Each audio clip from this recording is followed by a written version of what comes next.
नमस्कार, स्वागत है आपका हिंद टीवी में और मैं आपके साथ उमंग शर्मा। केंद्रीय गृह मंत्री अमित शाह ने जयंत चौधरी को कंफ्यूज कर दिया है।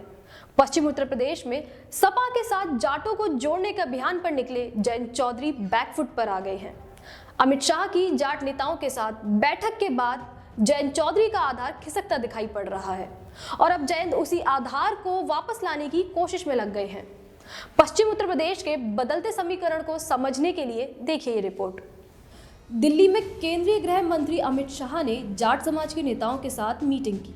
भाजपा के जाट नेता प्रवेश साहिब सिंह वर्मा के आवास पर हुई इस बैठक ने पश्चिमी यूपी का समीकरण बदल दिया।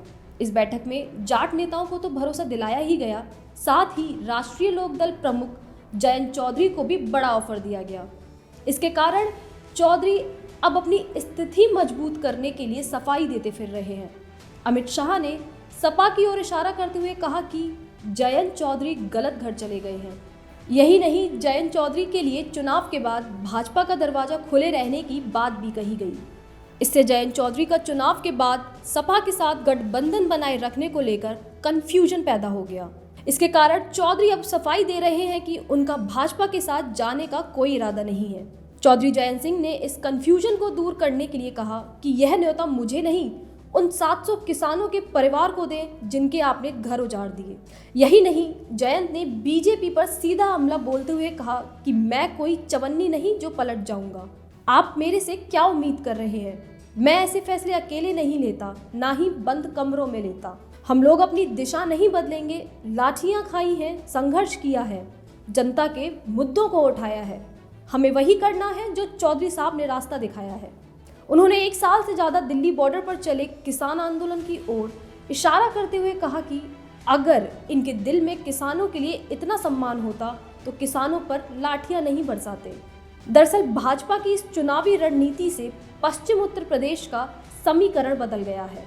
एक तरफ जाट भाजपा के साथ जुड़ने लगे हैं तो दूसरी तरफ भाजपा विरोधी वोटर के भीतर इस बात का कंफ्यूजन हो गया है कि अगर जयंत चौधरी को वोट देंगे तो चुनाव के बाद भाजपा के साथ जा सकते हैं।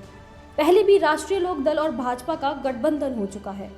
ऐसे में चौधरी ना तो सपा के रह पाए हैं, ना ही भाजपा के। यूपी विधानसभा के पहले चरण के चुनाव से अमित शाह ने पश्चिमी यूपी के लिए मास्टर स्ट्रोक चल दिया है। इसके एक तरफ सपा और राष्ट्रीय लोकदल का गठबंधन को समर्थन देने वाले कंफ्यूज हो गए हैं, तो दूसरी तरफ भाजपा से थोड़ा नाराज चल रहे जाट समुदाय के नेताओं का गुस्सा कम हुआ है और इन दोनों का चुनाव पर बड़ा असर होने वाला है। अभी के लिए इतना ही। नमस्कार। अगर आपको हमारा वीडियो पसंद आया हो तो इसे लाइक करें, इस चैनल को सब्सक्राइब करें और हाँ, बेल आइकन भी दबाएं ताकि आप तक हमारे वीडियो की नोटिफिकेशन पहुंचते रहें। हमसे जुड़े रहने के लिए अपने सुझाव हमें कमेंट बॉक्स में देते रहें। हमें आपके सुझाव का इंतजार रहेगा। हमारे साथ जुड़ने के लिए धन्यवाद।